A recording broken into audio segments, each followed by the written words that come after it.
everybody. Welcome to another episode of the WrestleSlam podcast, joined by myself, Booker G, and himself, Phil Meltzer. Phil, good weekend of wrestling. How were things with you? Oh, good. I'm finally back after that festival last week. Long festival. It was a long week. In a way, I'm glad it's over, but it was also nice to see everything on the big screen. Yeah, your film was on the big screen in the Gate Cinema. What does it feel like? Norby. I usually I don't go up and do a public speechy thing, but I think this podcast has helped me to at least go up. Did you go up before the film was screened or after? We do an introduction before it, so Right. I got a little bit there, and then I had Emmett with me that helped me. But I'm usually not very good at that stuff. Was there a standing ovation after the film? There's usually yeah. We were happy. I got the reaction now that we got for all our films was very good. Excellent stuff. And the crowd was good. It was nice to see it kind of full. And will we expect them films to come out again? When will people get a chance? I'm probably going to share my one online in the new year. Okay, that's happiness. That's happiness, yeah. I'm probably going to share, and then I'm probably going to work on something else that I want to make again. Well, keep an eye out, folks, for happiness in the new year. Going online soon. Phil Meltzer, editor, director, writer, not actor, but not yet. No, not yet. You never know. Well, why not? You get over your fear of public speaking. You might as well get fear of being in front of the camera as well. Yeah, for sure. Into some wrestling news before we get into Extreme Rules. Rumors that Bo Dallas, after Bray Wyatt made his dramatic, awesome debut at Extreme Rules, or return at talks of Bo Dallas now maybe coming back to WWE, maybe as a member of the Wyatt Six, maybe something different. Phil, what do you think of Bo coming back and maybe joining his brother? It's a good move. I mean, he was talented. As we all know, he was kind of shafted a little bit during his main roster run. And this is another example of Triple H trying to put things right. Yeah.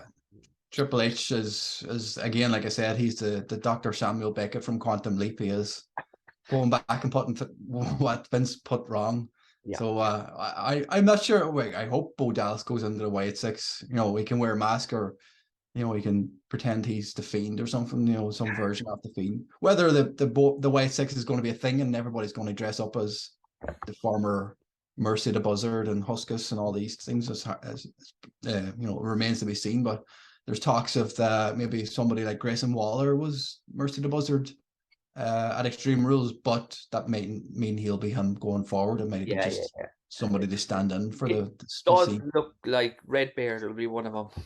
Yeah, I'm surprised to see that. I know he's actually booked in for a Fight Factory show in December here in Ireland. So remember, there was supposed to be a Phoenix and Fight Factory joint show on the 9th of December, obviously without Phoenix now. So hopefully they'll allow him to, go to that show, like if he's still going to be in WWE.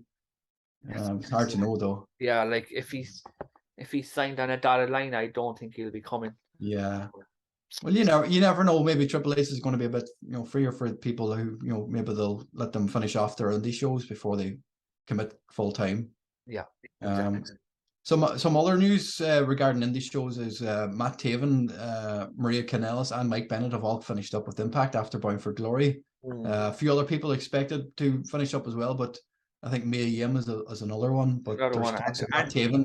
There's a rumor Mike Bailey as well as another one. Mike Bailey, oh man, is he? Yeah, well, that there's someone else, and the rumor's him. It was because at Bound for Glory, he freaking lost his X Division belt to Frankie. Yeah, which was a shocker. Very shocked with that.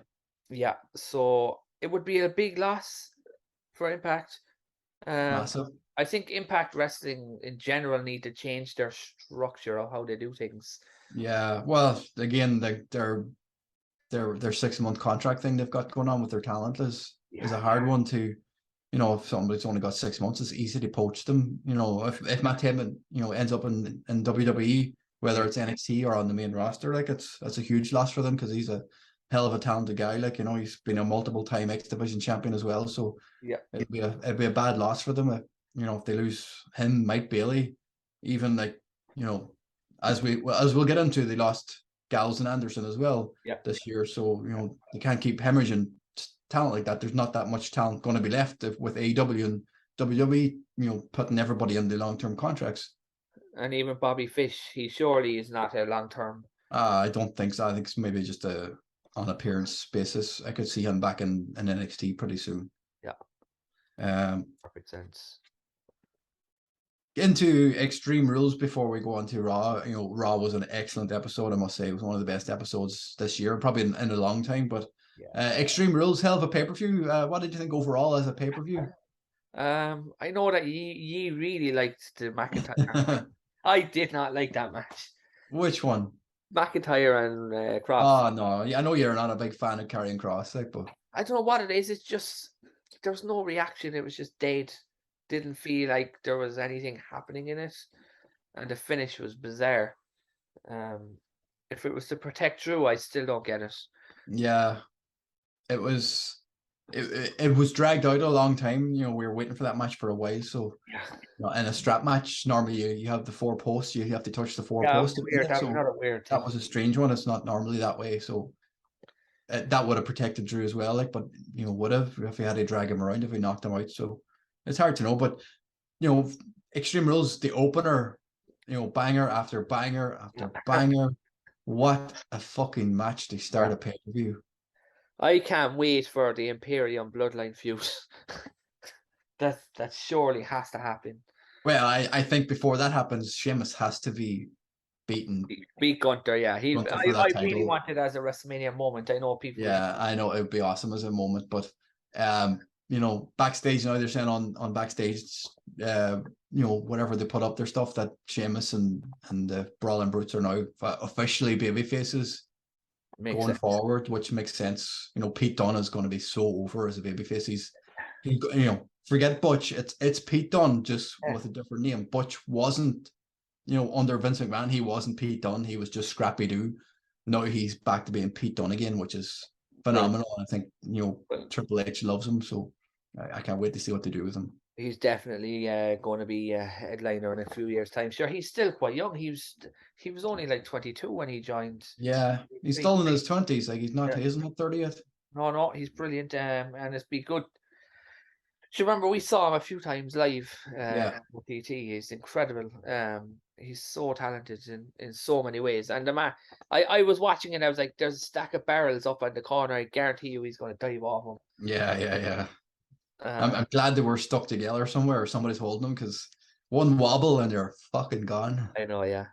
But yeah, there was so much fun stuff in this match, and even the awesome chance. Oh, it was so good. Just brilliant, man. Pure Sheamus, like, you know, having to beat, you know, face Walter on Friday and Saturday and get the shit chopped out of his chest is the poor man. I hope he straight into an ice bath after. I hope he doesn't use like any menthol or any like citrusy fucking shower gel, because it'll sting like fuck. Going into the next match, we had Ronda and Liv. Feel sorry for Liv? I do, but like me and my brother talking, I was like, this is the kind of match where nobody expects Liv to win. Why not just do a 30-second job and just end it? We all know where it's going. But in saying that, the match was way better than I thought it was going to be. It was actually. It took a while for the crowd to get into it, but you know, they started actually whipping the shit out of each other with her black belt and the bat and stuff. So, I wasn't a fan of the baseball bat in general, because you know it's a baseball bat with kendo sticks. You can get away with it. You can beat the shit out of somebody with kendo sticks, and it's got the visual with a baseball bat. You can tell if somebody's pulling their swings, like they're not really hitting them hard enough. They actually hurt them. Because if you did, you'd fucking break their legs. So I'm glad Ronda's the champion. I'm sad for Liv's reign didn't last as long as we expected. She had a decent enough match with Shayna Baszler in Cardiff, but like, you know, she beat Ronda twice, lost to Ronda once, so that was pretty much her reign. Like, she never got a chance to face off against anybody else, really. But talks that she may end up in the Wyatt Six. That's smiling at the end of the match. She's going a bit crazy. And then she blacked out her Twitter as well. So who knows? Interesting. But you know what? It's good because she needed a change. Big time. Yeah. I actually like Liv Morgan. There's a really cool documentary on the network about her. Yeah, that was an excellent one. Yeah, Her life and why she called Liv, and yeah, that was really good. But the problem is, she was. I suppose she needs a year of proper matches before she's put into main events. If that makes sense. Well, I don't think I don't expect her to be in like a main event picture anytime soon for the foreseeable future. Like, they had a promo there during the pay-per-view with Charlotte making her return. It looks like she's going to be coming back soon enough. Yeah. So I'm presuming Charlotte and Bianca will be the match for WrestleMania. I'm assuming so, yeah. But I'm hoping we get that. We haven't got it yet. But then again, Rhea Ripley is on fire at the moment, so she could be the one. We never got that big match against her and Bianca either. Like, so I don't want to see Charlotte and Ronda again. Is Charlotte going to be like on the team for War Games? This is it. Is Ronda going to be heel though? Was there talks online of her being a heel champion, or is she going to talk about something like that? But the rumor was Becky Lynch and Ronda for one of the belts. Yeah. That's another. I'm okay with it, to be honest. I'm okay with it. Well, we'll just go into speaking of Bianca, her and Bailey had a hell of a match, the ladder match. It's very hard to put on a bad ladder match, regardless of how talented you are. Yeah. This is Bianca's first ladder match, wasn't it? One-on-one. This is actually the first ever one-on-one women's ladder match. Was it ever in WWE? Yeah, first one-on-one. A lot of them. All the other ones are Money in the Bank matches. Money in the Bank, yeah. But it was interesting because it was way better than I thought it would be. Yeah. Well, I was expecting this to be a main event. To be honest, I thought they would have, made Bailey and Bianca the big stars of this pay-per-view because there wasn't Roman or there wasn't any big title match. I think what happened there, and I don't want to sound negative or anything, but the women had a very, very bad ladder match at Money in the Bank. Yeah, there are a lot of bad spots in it. Yeah, and it was very dangerous, and it was not pleasant to watch. No. I'm wondering in the back of their minds, were they thinking? I mean, Bailey and Bianca are talented, like they're so good, but there's just that kind of, once you have that doubt in your mind that something could happen. Mm-hmm. There was a few moments in this match where you're like, were they sure where they were supposed to be? Like even at the end, whenever she was fighting with another ladder before she actually beat her with the half a ladder. And the bit with the elbow onto the ladder was that. Oh, that spot, Jesus Christ! It must have hit her side or something. They fucking dented the ladder anyway. Yeah, there was the finish was excellent. Were you surprised that Bianca won?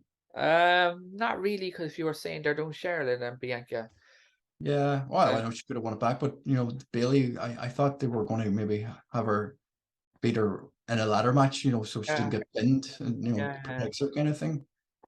It's interesting. I'd be surprised where they're going with it. Like I know they have Saudi Arabia coming up, but they also have War Games, so not the build between those two shows are going to be something different. Like they can't have.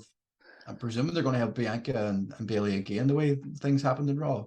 It could be a TLC match, maybe. Maybe tables match. Is there a TLC pay-per-view? I thought there was. There was talks that the Saudi Arabia show was going to be called TLC, but that's what it was. That's what I was thinking of. I don't think that's happening now. Not with Roman and Jake Paul and Lashley and Brock Lesnar expected, and I think Goldberg and Omos as well is going to happen. The rumor, yeah. So unless they have one or two table matches or ladder matches, I'm not sure. Also, as well, there was a nice touch by Bailey for this Sarah thing in her hand. Yeah. That was a sad one. We actually didn't touch on that last week, but it was sad that came in very late as well. That news, like it was very late. But the thing is, did they ever find out what actually happened? There was no. I don't think the autopsy came back yet. I'm not sure. Was she? Because I remember she was good when I watched this. I remember I think I was watching a few clips again of the NXT, like her doing kind of a ride along with Bailey and Carmella. She was in the backseat with them. It was her first time going to a live show with them as a talent. Like, and it was a very sad moment. Like, watching back now, realizing like how close they were to her, even though she was is it Mandy Rose lost her and her brother in the same week? I was mad. Like, very sad moment too. But yeah, it was just overall though, just on the match. I liked the match. It was good. Yeah. Yeah. Balor and Edge. Storytelling was off the charts. Unbelievable.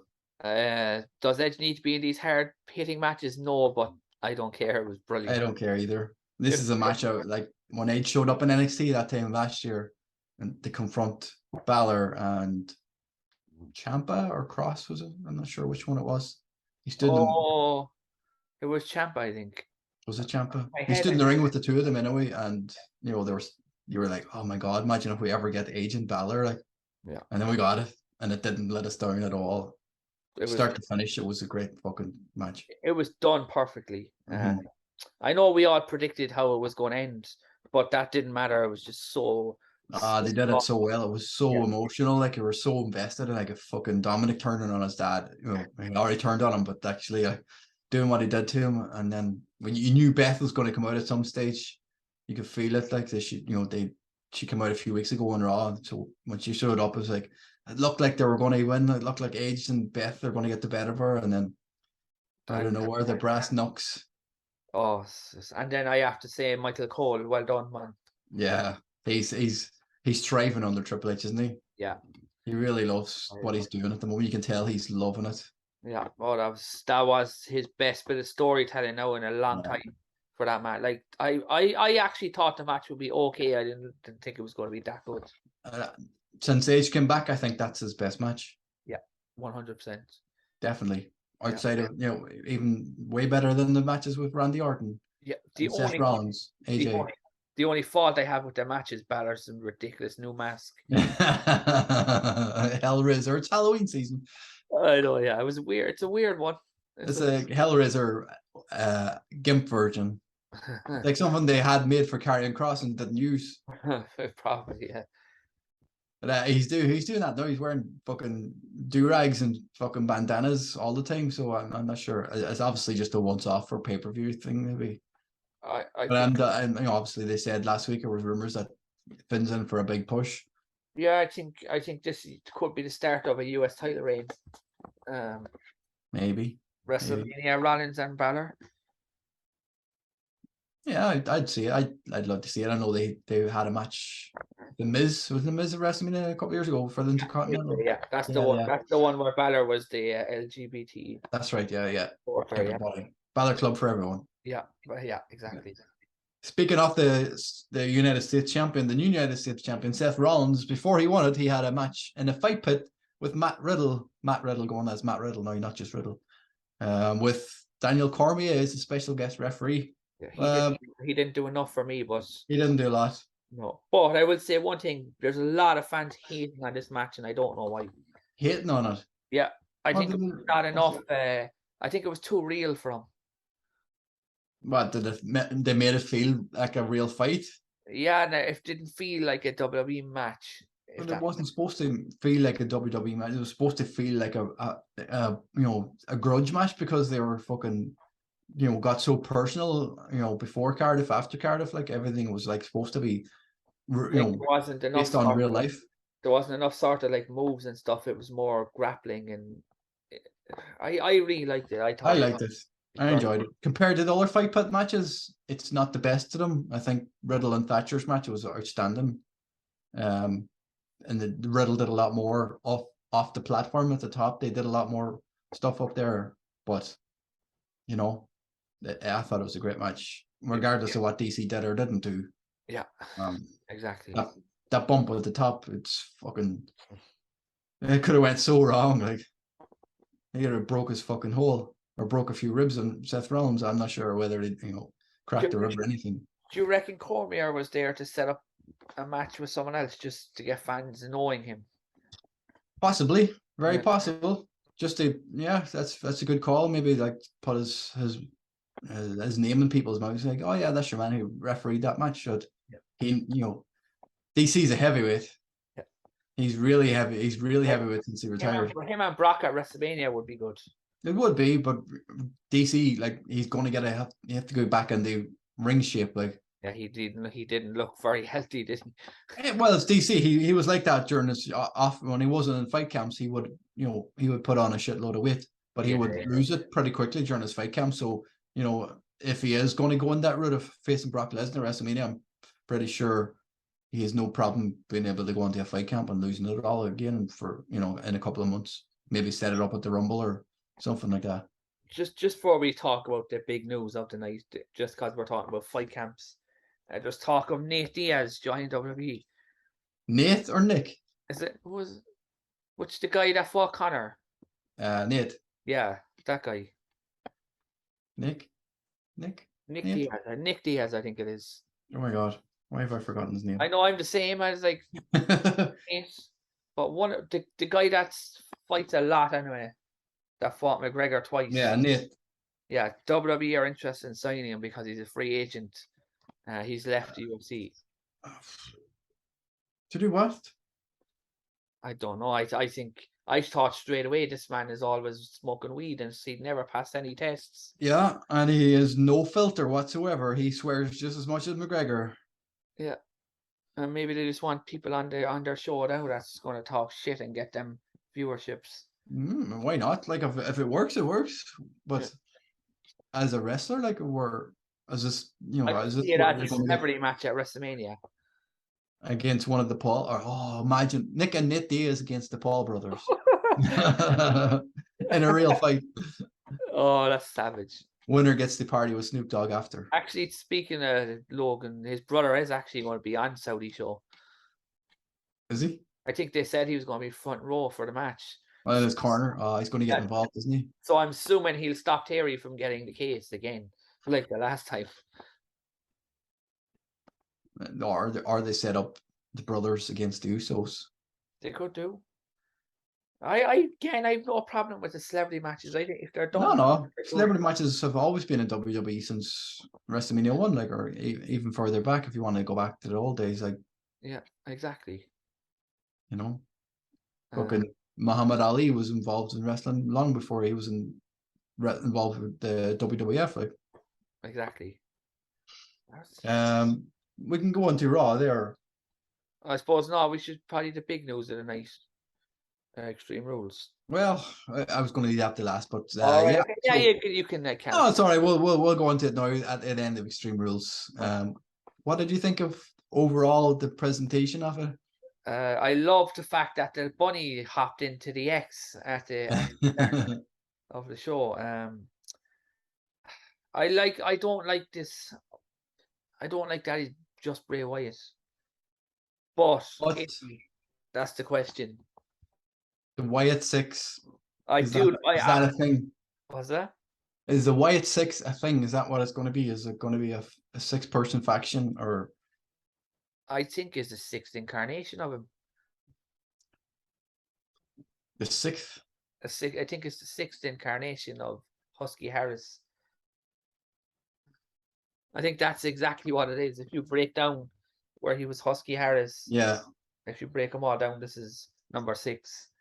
And I think they're going to try and make him.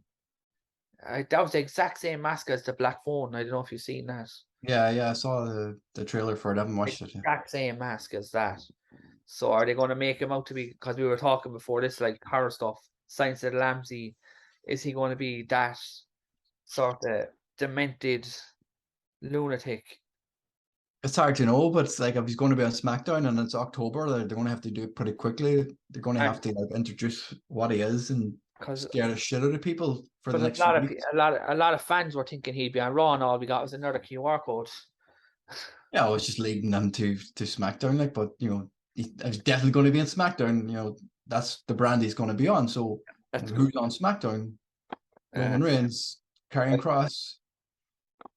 I absolutely loved the way all the lads were all dead. All the puppets were demolished. Yeah, the cobwebs all over the funhouse. Yeah. Yeah, that was class. Loved it. Loved how the reaction. The crowd's reaction was amazing as well. Like, oh yeah, started singing the whole world. It was holy shit chants, and it was just like I know myself because I'm not a huge Bray Wyatt fan, so I'm not fully on the train of it, I suppose. So you don't have the whole world in your hands yet? Not yet, but if he's booked properly this time, it could happen. I hope so. I hope Triple H isn't going to do a Tony Khan and just bringing in as many people as he can and overfilling the roster again. I mean, he needs to have a plan for everybody and have something to do. Exactly. There's a lot of talent there now that are, top of the card talent like that could, headline pay-per-view. So with Roman being part-time and not going to be on every pay-per-view, he's going to have to build some shows around one or two people. Yeah. Every pay-per-view. Like that was actually a refreshing thing about Extreme Rules, is that it didn't matter what the main event is because you knew it was going to be good. Yeah. You know what I mean? Whereas years ago, you'd have your No Mercies and you'd be like dreading the matches that would be coming up.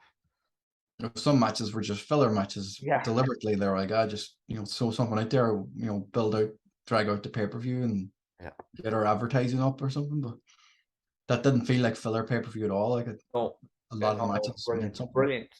Like I know, like I'm not a fan of Drew and thing, but it was. It wasn't a bad match. Stuff you would have saw. Do you know what I mean? It wasn't a bad match at all. It was hard hitting. They were literally whipping the shit out of each other with that strap, and I don't know if it was the way they sold it at the end. The pepper spray, and Drew, or when he pinned Drew, he kind of acted like he got some pepper spray in his face from pinning Drew. Maybe wiped off on him because she was wiping his face afterwards, and it looked like he got some in his eyes. So he does look like a star. I'll give him that.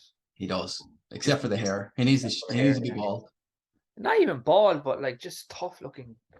What with the bald look and the goatee or the beard, like he just looked like a fucking killer. Actually, a killer. Like he doesn't need to go like stone cold bald, but like no, head.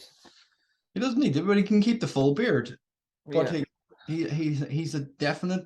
If they book him properly, he's definitely going to be up there as a headline for a pay-per-view. So book him strong for the next few months and see what happens. Yeah, exactly.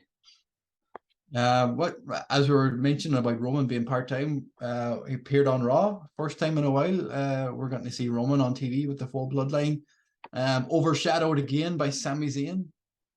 The New York crowd are absolutely in love with Sami Zayn. I think most crowds are at this stage. Oh, he's so good, and he gets so much applauded for what he must have worked so hard just on that character. There's got to be a Mania moment in there with him winning the tag belt, surely. I was only talking to my nephew, who's a massive wrestling fan as well, and we were saying that Sami, if he was any more over, he'd be Daniel Bryan from WrestleMania 30. Like he's that over, like where if he won the title, I don't think anybody would have a complaint about it because he's so fucking over. I don't know how much merchandise his Honor and Heroes t-shirt is selling. I'm sure it's right up there with the Bloodline shirts or with Drew McIntyre stuff. So, if he's a top merch, if that's his official t-shirt and he's a top merch seller, like, and the people are behind him, whenever they eventually turn on him, which they will, like, he's going to be the most over person on the roster. I have an awful feeling they're going to make him second last in the Royal Rumble to be eliminated by Cody Rhodes. Oh, Cody would be the worst heel in the world if he did that. The problem is Cody's been gone so long. Will the fans pop for him when he comes back? I think they will if they do it right. Jesus, that's a tough call. Like, I'd love Sami Zayn in the Royal Rumble. It would be amazing. Cody would be, Cody doesn't, eventually he'll be WWE champion, but the role that they're on at the moment, I would love for Sami to get it. He doesn't have to keep it forever, just to have that moment. Even if they did like a Ted DiBiase and Andre the Giant moment, back when they screwed Hulk Hogan out of the title, like, he was a champion for a day or something and they give it back to him or something like that. But that would be so cool. Yeah, like I want Cody to win because he says he's going to bring back the Wind Eagle belt, which is my favorite. Yeah. Oh, I love that belt. But Sami Zayn would be unbelievable if he won the Royal Rumble. I'd love it. Pop. Yeah. Oh, just in general, like the whole storyline with the whole thing, just. Well, throughout the night, even in the match he had with Riddle, like, very good, yeah. Brilliant. Yeah, like he's the guy that will do everything for you. Look at his match look how good his match was with the Jackass guy. Exactly. That was one of the best matches of the whole WrestleMania weekend. And he even says it's actually his favorite match of all, nearly as well. It was brilliant. Yeah. But I'm wondering if that match actually helped them, end up in the bloodline, or like they wanted to do something with him because he was so funny and he was so professional about everything he did. Like that, they rewarded him by giving him the storyline, and now they're just extending it even more. Yeah, it's so. Honestly, I love him and Sam and Kevin Owens to beat the Usos, but I think winning the title off Roman would be a bigger would be unbelievable. Yeah, I know that they're probably thinking we're stuck in a hole here because we want to do the Rock and Roman and. Well, they can always do it. Like there's enough coming up. They have the day one pay-per-view on the 1st of January before Royal Rumble. They had a 5-way match in that last year. Yeah. There's no reason why they couldn't put Roman in a 5-way with, Riddle and Rollins and Sami Zayn, or obviously it depends if they have to turn on Sami Zayn between now and the Rumble, like, but I think you'll start seeing things if there's a war at Survivor Series. Yeah. Survivor Series or War Games, yeah. Yeah, you'll start seeing little things, small things. Like, remember back in the day where Macho Man just gave Hogan that little look at the end of the match? It's just things like that I prefer than, just straight up turns. Yeah. Just little. Remember, he's like, what was it again? He kind of thought he was taking his woman or something like that. Yeah. And he kind of gave him looks and glances, and it was just so subtly done. It was so Elizabeth. Yeah. And then I get you. Yeah. That's me. And then the match didn't deliver. Obviously, I didn't think it did. That was the first WrestleMania my brother ever bought on VHS. I used to watch it all the time. I thought that match would be better. It should have been, but it was all about Elizabeth and distractions, and he shouldn't have lost. No, not at all. But speaking of kind of old timers, we got DX then on Raw as well. What did you think of him? Yeah, I'm saying I didn't like chicken stuff. It did nothing for me. No, it didn't really do much for me either. Like, it didn't. I know, it's 25 years of DX. Yeah. I know he's with AEW, but Billy Gunn had to be there. Well, apparently the Road Dogg put up a tweet saying we tried to get him. I know, but they could have got him. I know they could have done more to get him. I don't know, because Tony Khan's bitter towards him at the moment. Well, if he showed up in WWE to 2.5 million viewers wearing an AEW shirt, that could be the killer point. That would have been they could have wore that, and they could have let him wear it. Yeah. But obviously they don't want to hype up AEW merchandise either on WWE TV. Yeah, exactly. That's just a weird one. X-Pac looked good. Yeah. Road Dogg looked a bit older, right? And Road Dogg was trying too hard. Sean's looking more and more shook every time I see him. They're old men, man. Oh yeah, no, but like even just Sean, like he looks like it's surprising to see how fast he's fallen. What age is he? He's 54, 55, I think. Sean is? Yeah. Thought he was older. No. He's same age as Austin, I think, 55 or 54 or something like that. All those guys are all around the same age. Yeah. Michael. But yeah, they tried, at least, you know what I liked about it? They tried something with him, because if that was Vince booking, they would have been on it one and done. Yeah. They ran it a few times, which was something. It was what it was. Yeah, and they shouldn't have ended with him as well. They should not have ended the show with DX. No, true. Who's booking the show? Yeah, no, I know. Yeah. Speaking of DX and Too Sweeten, we had a return tag team come back. The OC, the Good Brothers. The Good Brothers. I still love their song for Impact. Yeah. But no, it was great. I actually really like them, and I know there's a lot of people who don't like them. They look like two mean motherfuckers. Like they look like proper fellas who don't want to fight, basically. Yeah. I think they're very good, and I'm delighted. I think they're brilliant. Delighted they're back. Yeah, I'm very delighted. I was very surprised that they came back so quickly. I know we were talking about it before Raw last night. You know, there was rumors that they were coming back to WWE, and I was like, yeah. So with with Omega and the Bucks being suspended, it may hurt them actually going to AEW because maybe they're not recommending people to come there if they're not sure what's going to happen. But with Anderson, he's still what's the never open with? Yeah, but the problem is people are saying that he's already lost it because there's a match coming up with Hikuleo for that belt. And plus the thing is, Japan don't really tape their shows in America. No, it's officially he's still booked for the show. Yeah, exactly. And New Japan, their Twitter page actually retweeted their debut on Raw.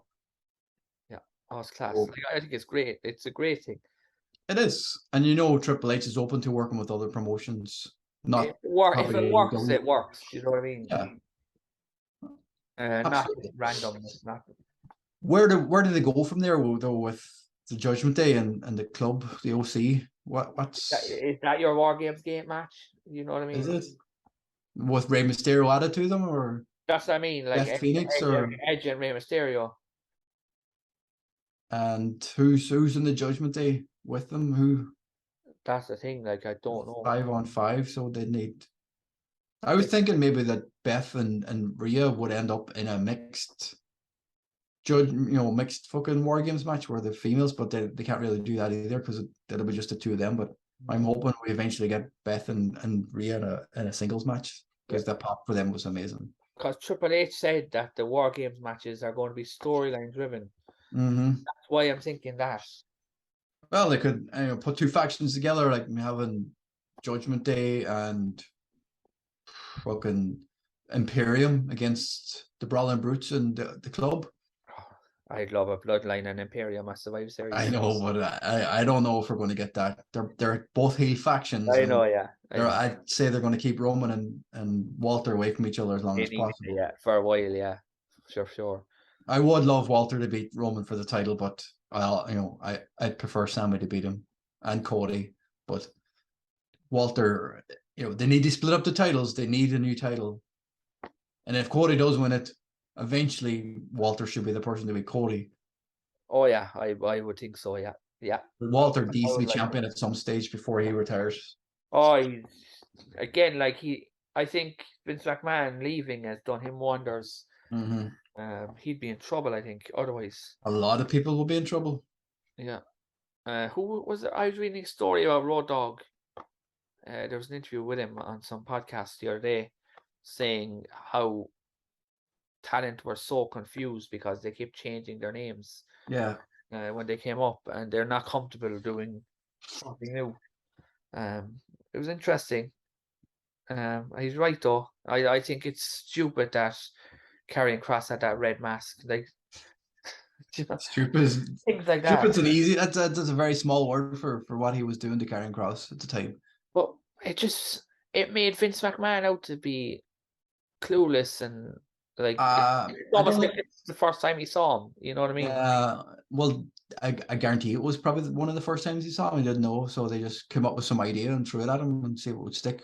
But at the end of the day, maybe he was going a bit senile, in his old age. Yeah, he is. Yeah, he is. He was losing his marbles, I think.